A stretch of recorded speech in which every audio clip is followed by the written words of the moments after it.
Welcome, everyone. My name is Maria Jacobo. Thank you for attending this webinar tonight. Happy Board of Directors and Senior VP. And tonight we have a very special webinar, and special to my heart, and special because not only my son is there, but we have a great board of experts, all autistic, that we're going to talk about what is it or how is it growing up with autism. So before we present to you that amazing board that we have, I'm going to introduce to you Larry Rothman, our chairman, that he is going to be co-hosting with me tonight. Hi, Larry. Hi, Maria. I am thrilled to be here.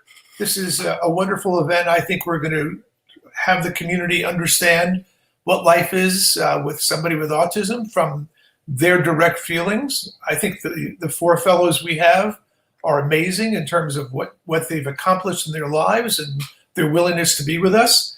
And I wanted to spend a few minutes telling you about HAPPY. Yes. For those of you who don't know HAPPY stands for Helping Adults with Autism Perform and Excel. We started about 5 years ago, and a group of us decided that what we need to do is focus on employment and only employment. And the reason for that is that, astoundingly enough, people who are on the autism spectrum disorder, who have autism spectrum disorder, have unemployment and underemployment rates that are between 80 and 90%, and maybe even more during COVID. So it is vitally important that we help them find suitable employment. HAPPY is laser focused on employment. That is what we do. That's what we live for. That's what we're all about. HAPPY's all volunteer. We have nobody who gets paid anything to be anything on HAPPY. So we're all volunteering. We're a 501c3 charity from the IRS. And astoundingly enough, because of this, over 98% of the funds that we raise go directly to programs. And so what do? We have three things. We create programs that provide sustainable jobs and career paths for people on the spectrum.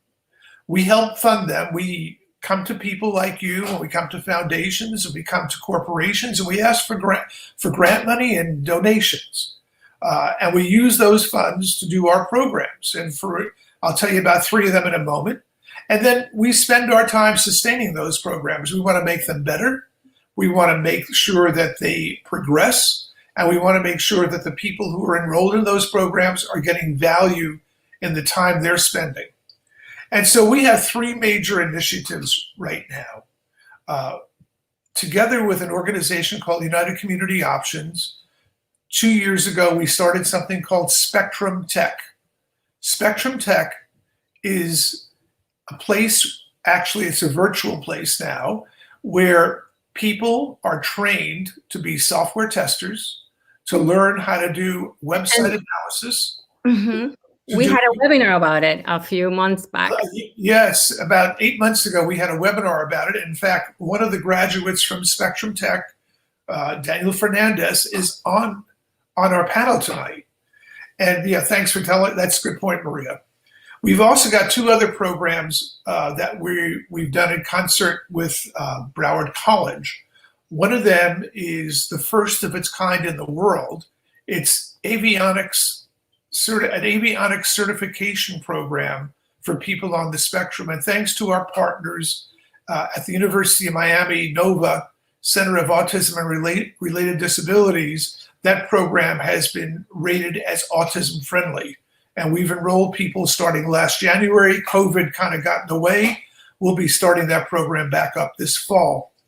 Our other program, which we're quite excited about, is an online certification for supply chain management and logistics.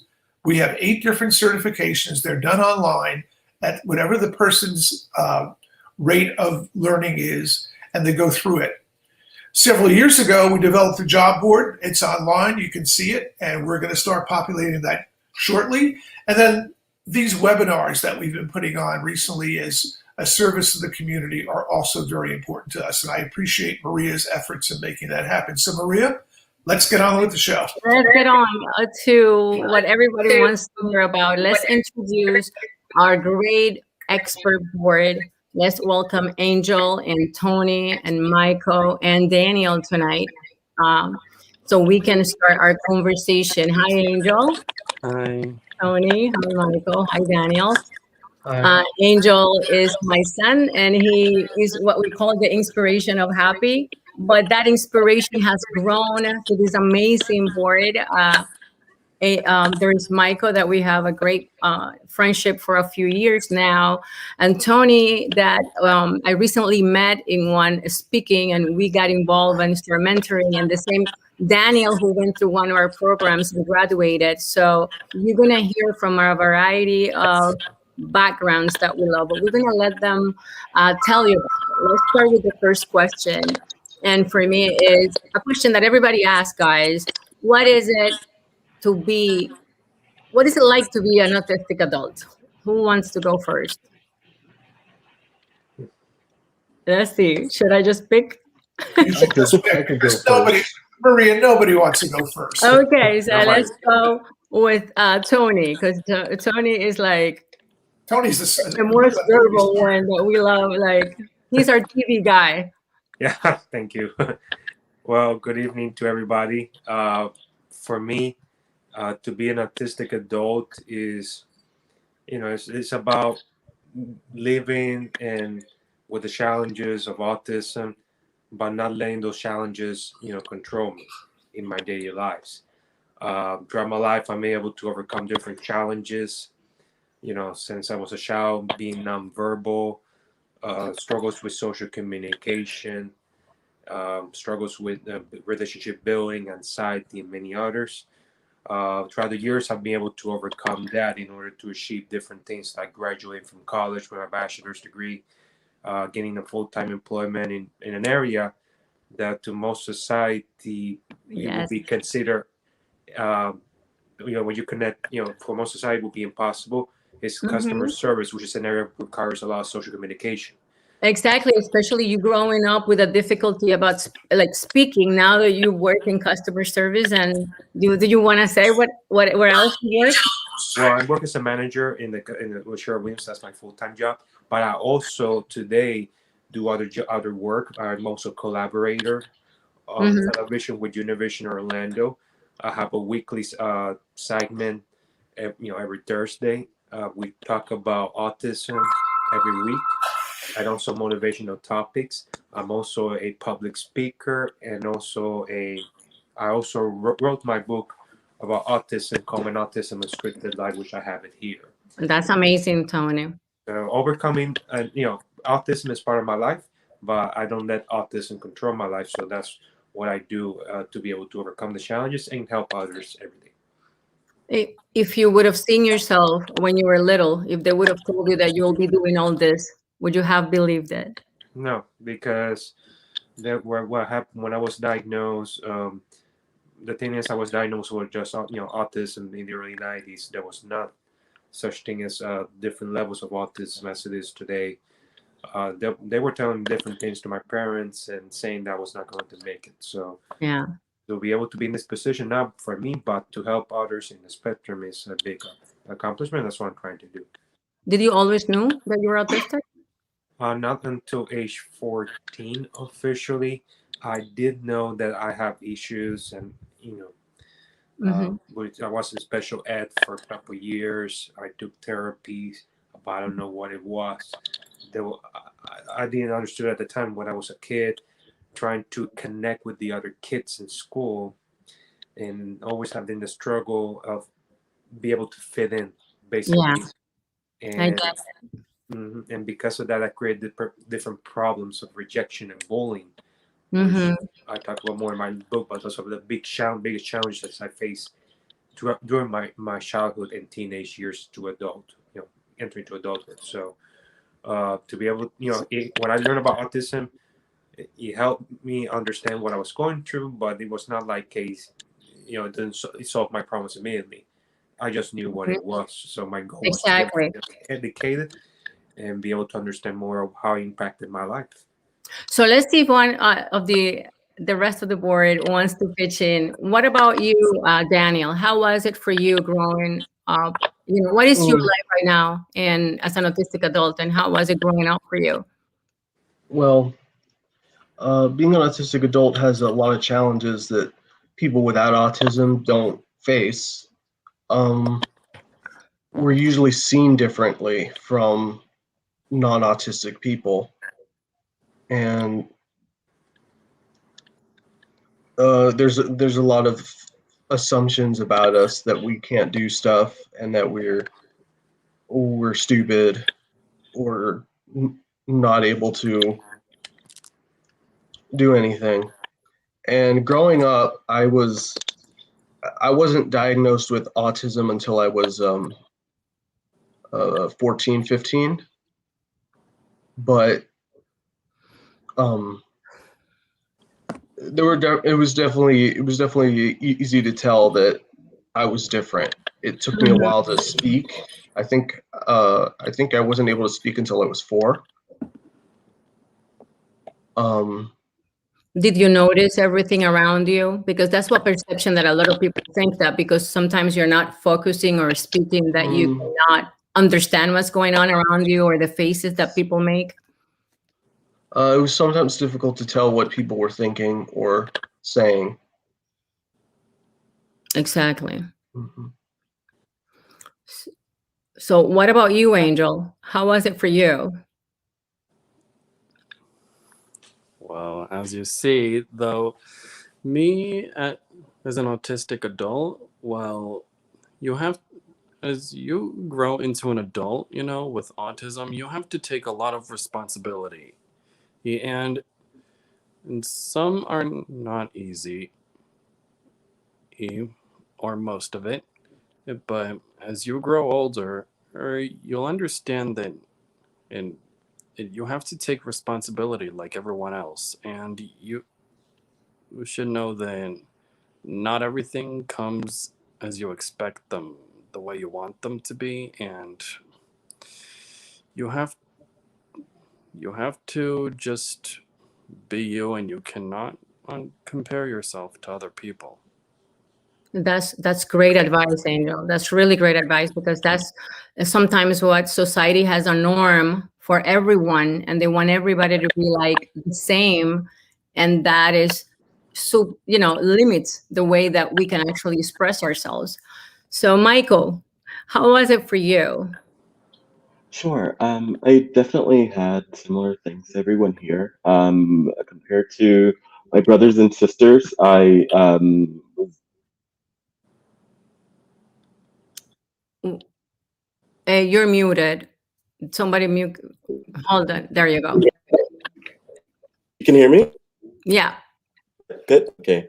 So I was definitely not as social. We moved a lot, and my brothers and sisters, they were social butterflies, and me, I was just in the house, on the computer and learning how to break things. So, and, uh, unlike the others, being diagnosed as an adult was just basically more of an opportunity for me to understand why. So many things were difficult for me in my life, and to take better approaches to actually make things work out for me and fit within the framework of my capabilities over just basically constantly trying to do things that just don't work out for me. I know. And did you always know that you were different? Did you know that? Yeah.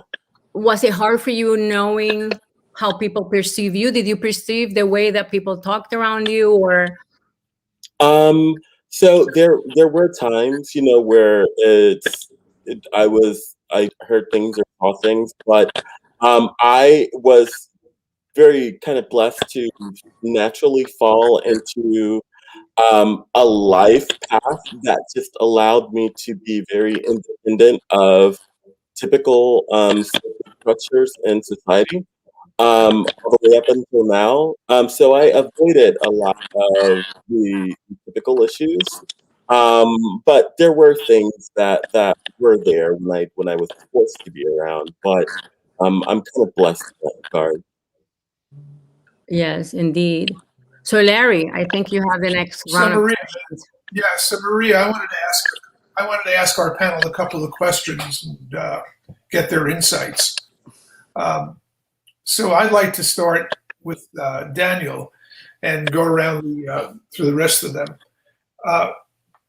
What are some of the most difficult challenges you face either today or have faced in the past?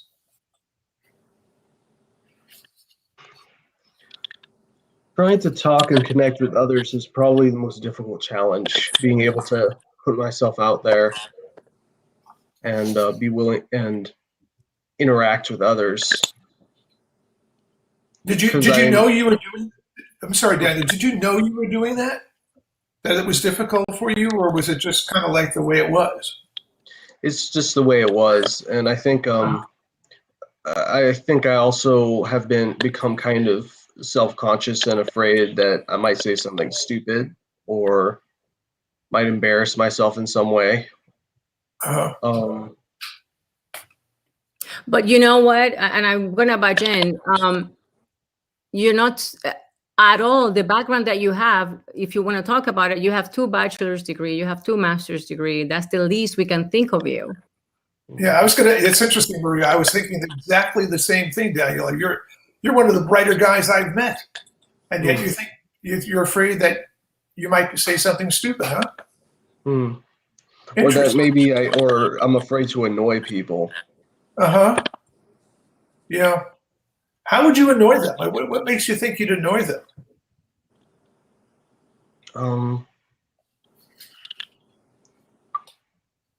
I'm afraid that maybe I may talk too much or not talk enough. So you become very cautious in what you say. Is what you Yeah. say. Yeah, I got it. Okay. Thanks a lot. Micah, what about you? What are your most difficult challenges you're facing or have faced? Yeah, so I'm happy that I went directly after Daniel because that resonated with me. For me, it's related to the hypersensory issues, where any type of environment where there's just lots of light, there's lots of speaking, lots of commotion. I begin to like my functions, they begin to break down. So at my basically my first and last job, I was able to do well at that job, but everything else in my life began to break down because it was just so draining. Having to kind of watch or just exist in all of this while everything is kind of buzzing and going on in my head. So for me, it was basically finding a situation where I could take care of myself as an adult and be a productive citizen in society with this special kind of group of sensory issues that I didn't immediately identify as being related to autism, and I later learned that it was. Interesting. So you had all these goings on in your head while you were trying to do your work. Well, yeah, it was so because I'm an engineer. What was basically happening was that I could only do one thing, in a sense. Like so, I'm in this office. I have these people that just want to talk to me, or I have to speak to, say, any people related to projects, and it's like that's all I can do in that period of time. And switching paradigms, switching to anything outside of that administrative framework was all I could do. And then by the time I get home, that's when some way, somehow I would have to figure out how to actually do the work since it's dark. I don't have any people like sort of buzzing. And I just ended up creating an entire situation for me that allowed me to avoid that. Wow. So you actually created your own universe. Oh God. Yes. I mean, seriously, that's what you just described. You're your own being. You know, I'd like Is that to a fair statement, or am I over exaggerating? Well, I like to. I don't think I'm the creator. I think the creator accommodated me, and I'm very thankful. Yeah. It's very spiritual, and I And, appreciate it. and you're very smart about, taking the hint on what to do, because there's Yeah, people that's figuring out. that's great. Micah, thanks a lot. Angel, what about you? What's the most difficult challenges you faced, or you're facing now, or both? Well, to tell the truth, it is about making friends, with other people, and to say though, when it comes to making friends, you need to be careful with who you try to interact with, because some people can be evil and terrible, and they can take advantage of you, and you can end up into a terrible situation. So, Wow. Angel, I get it. Is it a trust issue, do you think? Yeah. Yeah. It must be very, yeah, you have, so you're, I believe what you're telling me is that you're on guard all the time when you have friends to make sure that, Even if people are good, it's hard. yes, you really have this question about whether they're good or not good, whether they're authentic for you. That what you're saying? Mm-hmm. Great. Thank you. Okay, Tony, what about you? What's your most difficult challenges that you face either today or have?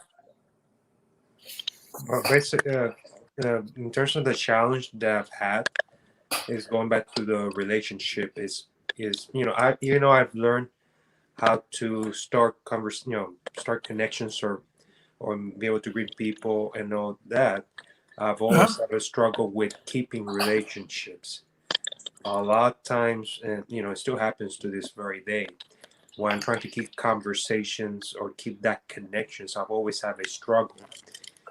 Whether it's a lot of times I'm trying to bring there's a silence in the room and where I am with Yeah. other people, and I'm trying to force a topic to get a connection or get a conversation. I don't know if that makes sense in terms of keeping a conversation to be able to know more about the other people. I've always had a struggle with that, since I was a child. Even though I have improved my social communication, the way I talk and I communicate, is that keeping those relationships, friendships, have been the most difficult part for me. And I can talk to people in a short period of time, but to keep those conversations or relationships, that's always been a struggle with me to this very day. So interesting. Here you are, a TV personality, and yet you're saying you have a struggle with communication, that you keep wanting to have more and more and more. But basically, more in the keeping the friendships. I think the point that Angel mentions, which it was also my part of my life, is Yeah. trusting other people.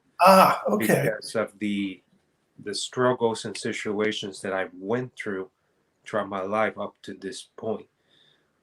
For me, and because of situations, I thought I had friends, for example, in school, and I thought there was a friendship, but then eventually they left me behind, or they were not that. They left. They ended that friendship basically. I don't like to say the word betray, Yeah. but to be able to be left behind and be able, or even bullied in different circumstances. Wow. Yeah, that's pretty ugly. And also I was abandoned when I tried to reach out in school, in lunchtime, and I tried to get close to people that I thought were my friends, but they always left me, and I was wondering why, if I did something wrong or I was being a bad person, and I was feeling bad within myself. Yeah. So I know those things happen in the past, but it's always been a lot also with a trust issue, but also how to keep our relationship going. Obviously, focus on my focus has always been, okay, what are my hobbies? What can I do to connect to people with my hobbies to keep and build relationships? So Exactly. basically, it's even though I've been able to make improvements in different areas of communication, that's the area that having the biggest challenge even to this very day.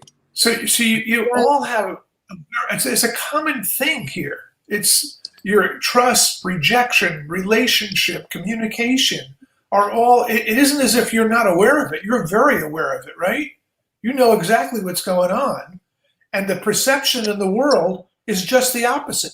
You're treated as if, you're not even there. You're Exactly. rejected. Yeah, Which is, misunderstood. it's gotta feel horrible, huh? A lot of times misunderstood, which is one of the things that Yeah, I that's think a is good. one of the Yeah, most common challenges that people on the spectrum face when yeah. connecting with society. But Mm. again, I have continued to make improvements and focus on what I can every day to be able to continue to make improvements on that area. Well, thank you guys for that insight, Maria. Yes, and that leads to the next question, guys, because I'm looking at the messages and we have a great audience. And thank you for watching. And for those parents, we're gonna talk about we talked about our programs, and you can go to happy.org and look what we offer and what we do. But then, what would you like, guys, to see in society or your community change about autism or autistic? Because we have a lot of people talking about it. We have great doctors and great people in the community with a great heart. But when we created this board, I told Larry, I want to hear it from them. I kind of hear it from you through the relationships that we have, but I wanted to form something more formal. So I want to know, what would you like to see done different or change in our community? Who starts, guys? Daniel? Well, what I'd like to see is society being more accepting of autistic people in general. And by that, I mean that I would like people to be more patient and understanding. And basically, people can realize that we're not stupid, we're different. Mm-hmm. And we see the world differently and we behave differently than non-autistic people. Exactly. And then I think that you guys are so accepting, because then you have to deal with everything and cope with rejection, and then try to make friends at the same time. It's not easy, and I've seen it firsthand with my son Angel. So Angel, what is it for you? What would you like to see? What change would you like to see different in the community? Well, to see that more people are friendly and more are open, and I would see that most people are good, good instead of evil and terrible. Mm, that's deep. Indeed, we need more acceptance, and we need people that we can actually talk about our differences without feeling like Daniel said, that we're ashamed or something because we're just different. So what about you, Michael? I would like to see more of this. I want to see more adults that have been able to sort of deal with the issues related to autism. Speak up more about it. There's someone in my industry in tech, and he's pretty high profile, and he recently began tweeting about it, and it was I kind of got the sense that he was, and I was always attracted to him. His name is DeLion Zibolger, and he's a venture capitalist. It's so nice to kind of see this person who's like super successful, super cool, and just kind of his own person, have this visibility for us. Because I think having representation and seeing what you can be goes a long way.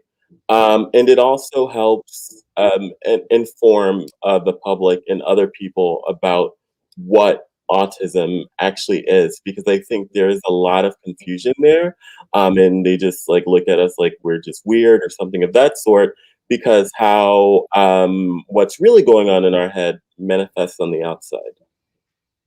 Yes, and um, culturally speaking too, the way that we as different cultures perceive autism, it's you know totally different. We were talking about it, Michael, you and I, how needs to be change in society in general, but especially in the Latino and the African American community, there is more taboos about it, right? Absolutely. Absolutely. Well, and also mental health and so on. And there's big issues with properly being diagnosed and all those things in our communities.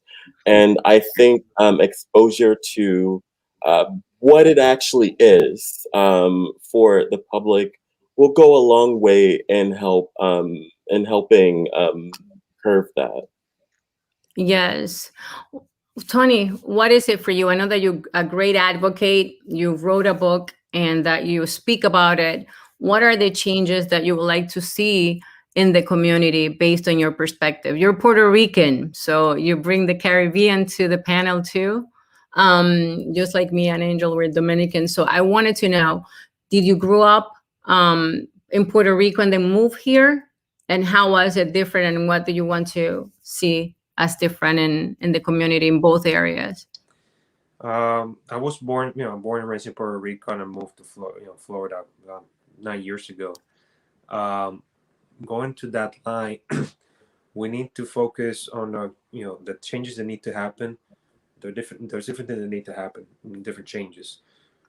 We need to eliminate some of the stereotypes surrounding the autism community, autism, the autism community, and educate our society about the challenges we face, but also the things that we can contribute to society. I know that autism is very broad, is spectrum. Obviously, there's different people that are more verbal than others, different types of challenges. That's the reality.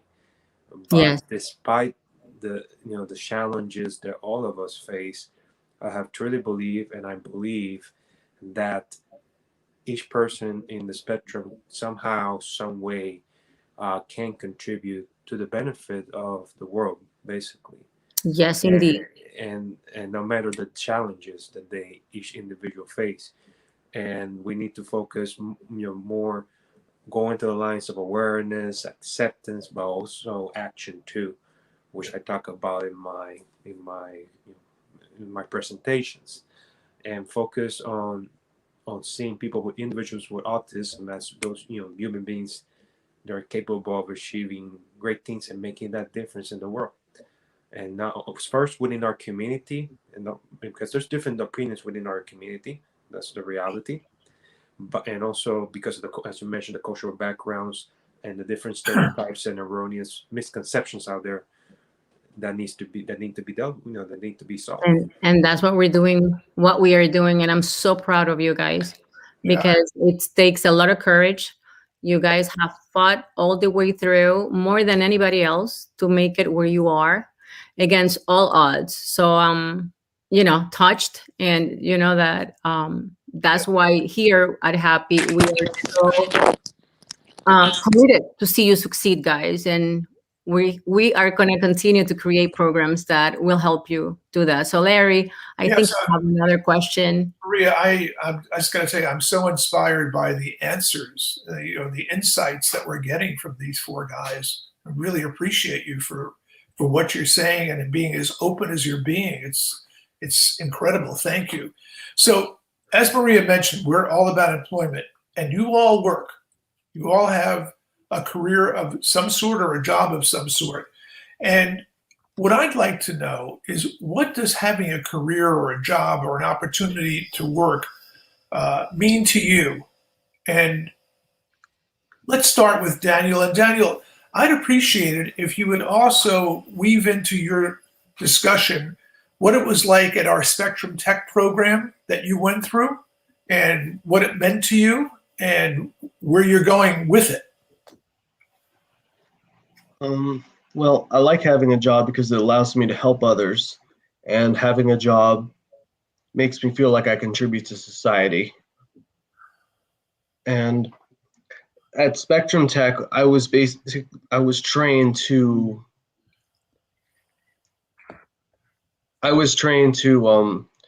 do quality assurance testing for software. and create test cases as well as executing the test cases. We were basically shown how to test to see if the software is working, test to see if it's not working, also testing to see everything you can about a software to see whether or not it works correctly. It was very exciting. Yeah, excuse me. How's that helped in your career? It's helped me understand. Well, for my current career, I'm a quality assurance tester for Spectrum Tech. Right. So obviously that's taught me how to do my job. And it's been a great opportunity to work for Spectrum Tech and to learn more about quality assurance testing. Great. Thank you. So it's a meaningful experience for you, is what you're saying. Yeah. Michael, you're the entrepreneur, you're a software engineer, if you will. You've got your own business, you've been successful.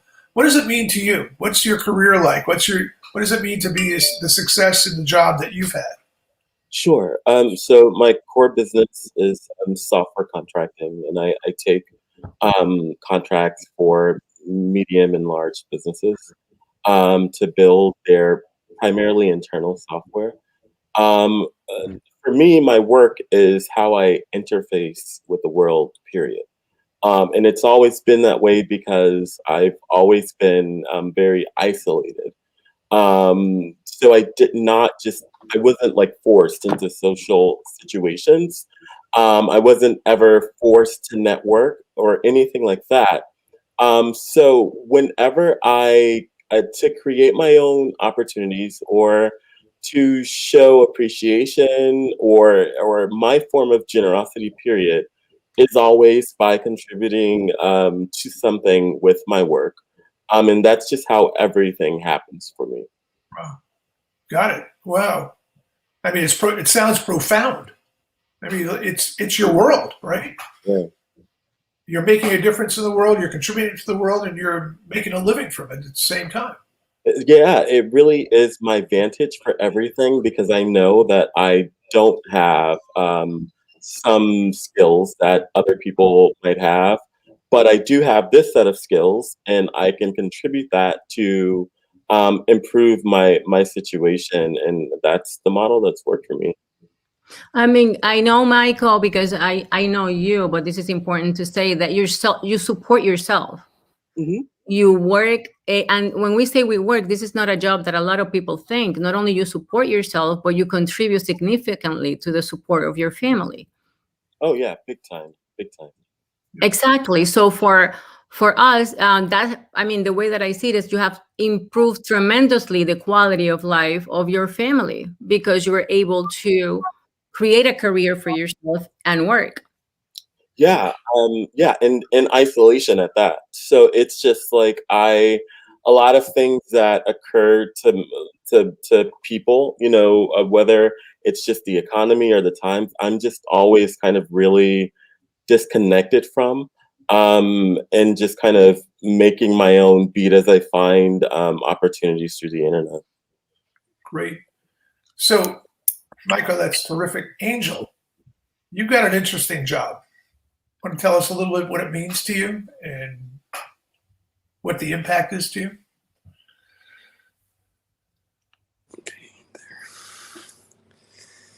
Okay, what it means to have a job is that you get the opportunity to be able to interact with your coworkers, you get to make money, and you have to follow directions on what your boss gives you. You take notes, and you have to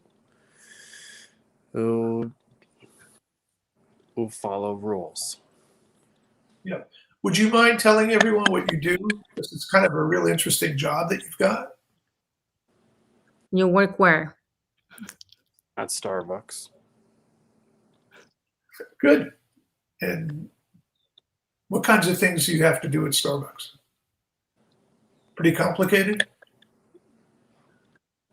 No? No, not at all. So you find it pretty straightforward, easy? I find it okay. I find it good, actually. Good. Okay, great. Thank you. Tony, what about you? You've got recall several jobs, right? Yes. Well, as part of Tony? my main. Go ahead. Sorry. Yeah, you've got several jobs. So, what does it mean to you to have the career that you have? Well, in terms of my day job, my manager's job. Yep. I do customer service and sales, also management of a staff or a business, basically. That's one. That's one of the challenges is that how to deal with the multitasking, which when I started these jobs was a struggle for me. I read an article years ago by Dr. Temple Grandin about I don't in terms of the recommended jobs for people in the spectrum, and the customer service jobs were not one of the recommended jobs on that list. Exactly. Yeah. And the reason was because of short-term working memory, high anxiety, multitasking, be able to keep in track of everything. As I mentioned, I deal with the challenges of anxiety.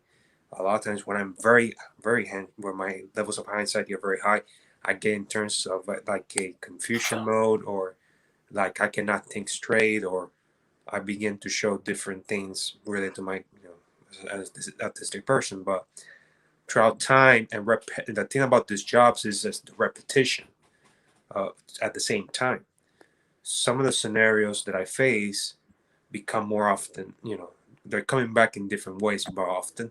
And through repetition, that's what's helped me to basically survive these jobs in customer service. And that's what I do to this very day. Be able to, and I love, what I think I love the most about my job is being a problem solver, providing solutions to the problems that people, customers face and people face, whether it's this job, Wow. as a manager, or in my position as collaborator on TV, which is to provide solutions and help to the community and many other communities, impacted by different issues, and also through my other jobs. So helping be a problem solver, and also going beyond expectations, despite the challenges that I have, is the thing that helps me keep going at the different positions that I have. Wow. That's amazing. Phenomenal. Phenomenal. Thank you. So we asked Maiko this question. I think it's important to get the others of your perspective. How has it changed your life to have a job? And has it changed your family's life? Tony, since you were speaking and you're discussing this, so what's the impact to you and your family of having a job, having a career? To me, or to To both you and your family, your life, your family. well, in terms of the impact it has had is that because of the challenges that I was facing, I faced different tough situations in which I talk about a little in my book. There was a time in which not a lot of people believed in me and what I can do, and even people that I thought were friends and some family members didn't believe what I was going to do. Was that hard for you to know that? Could you repeat again? Was that hard for you to know that they didn't believe in you? It was at that time, and it led me to different mental health situations. I can imagine. Sure. Yeah, it's very stressful, right? Yeah, stressful, and you have a lot of things against you. But obviously, there's something that kept me going in be able to overcome those situations and not give up. I even call a term right now. I see out my autism a lot, and I think you guys can agree with this, is perseverance. Yes. Mm-hmm. That's You why persevered, Tony. You persevered over your family, over society, right? yeah. And you had enough good feelings about yourself, your own capabilities to drive forward. Phenomenal. And that's something that I witnessed myself firsthand, that learning how to speak, taking therapy, not only school, but then also so much work after to kind of compensate, or like Michael, having to teach yourself something because you didn't find something that you kind of fit in out there. That's impressive. Look at Daniel. Daniel had 4 degrees before he came to one of our programs, and now finally he can get a job.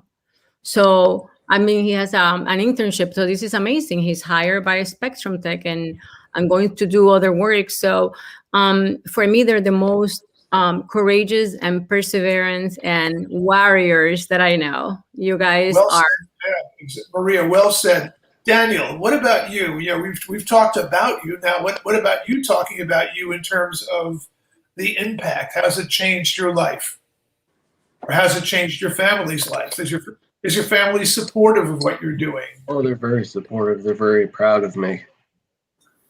That's great.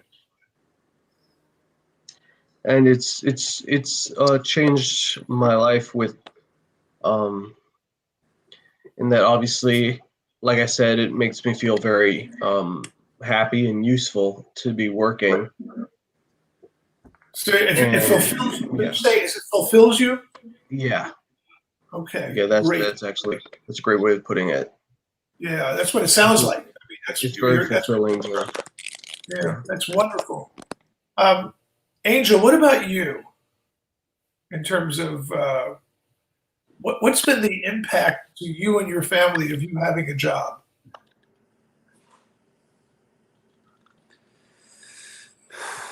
Well, to say that how things changed, well, before though, I used to be like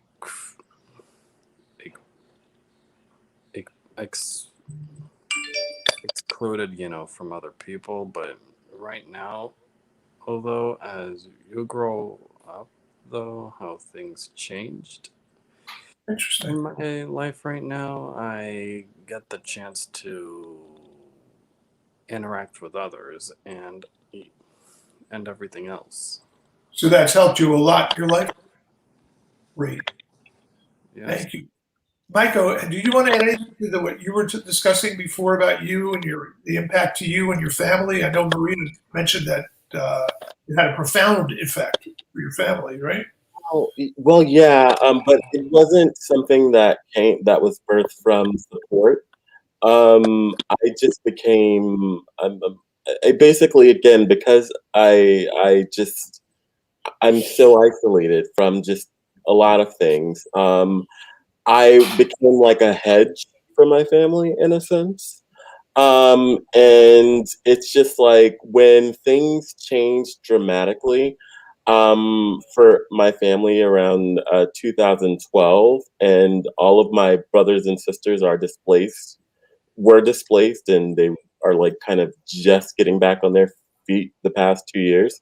I basically was the only one not affected by everything that was going on, and I had to keep a roof over their heads. I, at the same time, because I have my own business, I had to basically pay the bills and then be the one to take care of our mom because I was free in a sense. So it was not easy. To say the You least. had an enormous burden. You had a huge burden on you, didn't you? Yeah. Wow. Wow. Thank you for sharing that. Maria, back to you. Yes, and I want to say that Michael is the one that designed our job board, our new job board, the one we just changed recently. So Thank you, Michael. above everything that he was going through, he took the time to do that for us and have conversations at different time of the night with me about what we wanted. So thank you, Michael, and I'm very proud of you guys, all of you.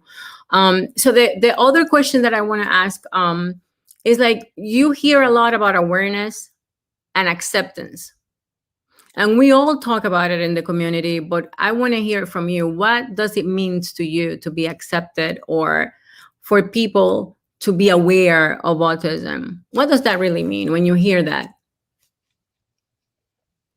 For me, I have something to add because it's important for me.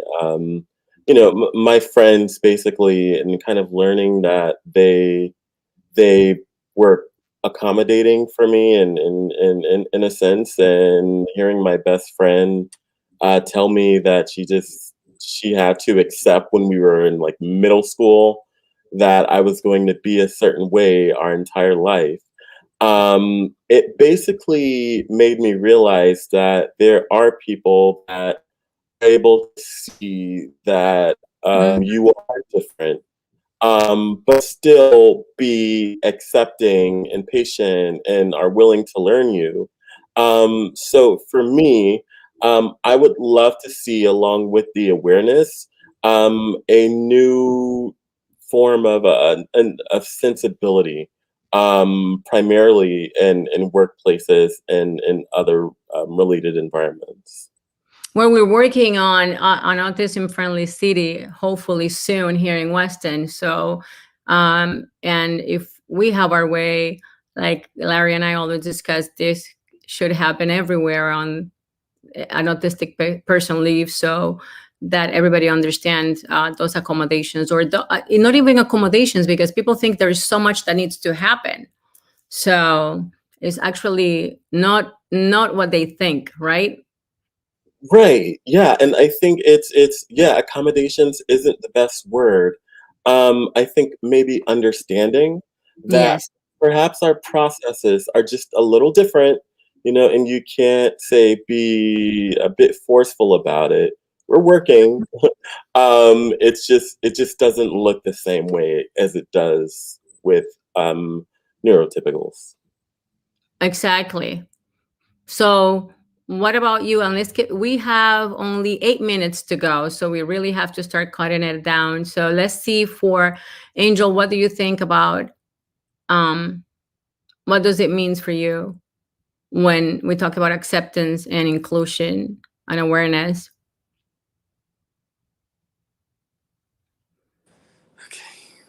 Well, well, to say, when it comes to being accepted and included, you just feel like you're being welcomed with open arms towards others, and you feel that you're accepted, unlike other people that don't.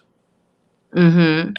Because most people are different. You will be included in some things, and some things you'll not. Because not all people would want to accept, things with what you are, or what they may think you are. It's one way or the other. Exactly. So they need to figure that out. So thank you, Angel. What about for you, Tony? Well, it's very important to, going back to what I mentioned, is to continue to raise that awareness about not only the challenges. A lot of times we focus on challenges, with autistic people, but we don't give enough awareness about what they can do. A Exactly. lot of times we focus on what they can't do or the disability over again. We need to have an overall awareness of what autism is across the board, and also acceptance is very important. I accept people with autism as integral members that can make significant contributions to society, and also in action right now. Action. Exactly. You know, Yeah. we do everything to be able to work. Last word, Daniel. What is it for you? What would you like to see different, or what does it mean for you to be accepted and awareness when people talk about those words? Well, when people basically, by acceptance, I think that people understand how we're different and they don't reject us for it. They understand our differences and respect them. That's what that means to me. It's great. That's amazing, guys. And we have 5 more minutes to go. I'm super proud of you. And in this panel, I thank you all for participating. For those who are watching and you have other questions, we're gonna keep doing these webinars at least, once every 2 week. I mean, 8 weeks or 6 weeks. We have to coordinate with the bosses here of the board whenever they have time, because they're also working. So if you need more information, you can go to happy.org. There's ways to help. Please share this webinar. Let our community know that we are here and what these amazing guys are doing, our programs. Volunteer, please. Let us, help us grow our community. Employ autistic adults. You see how smart they are. They can run a business, they can do the job, and they can do it with excellence. And of course, last and not least, donate. Give not only your time, but also the resources to build better programs and to actually make a better life for each one of them. So our motto is, if they can dream it, we will build it. We were created. I tell that to Larry. So Maria, thank you so much. This was Maria's idea in the first place, the idea of having a webinar. It was her idea. She convinced me that we should have a board of experts, and that makes huge sense to me, because here we are building all these programs, and these fellows, and I say fellows right now, hopefully we'll get some women on our expert board as well, are going to be giving us advice about whether we're going down the right path. We're going to, this is the voice of the customer. And I applaud them for being courageous and inspirational at the same time. To share the way you all shared was amazing. I mean, I'm really taken with it. And I look forward, Maria, to you organizing other webinars. I think this every 6 to 8 weeks, if our friends are available. There's so much to talk about. There's so much to understand and learn. And we really appreciate you all. Thank you so much. We will change the world, guys. And if you have a son, if you're touched anyway by autism, that you have a family member, please share all these resources. We're here to help. So till next time. Thank you. Thank you again. Right. Thank you.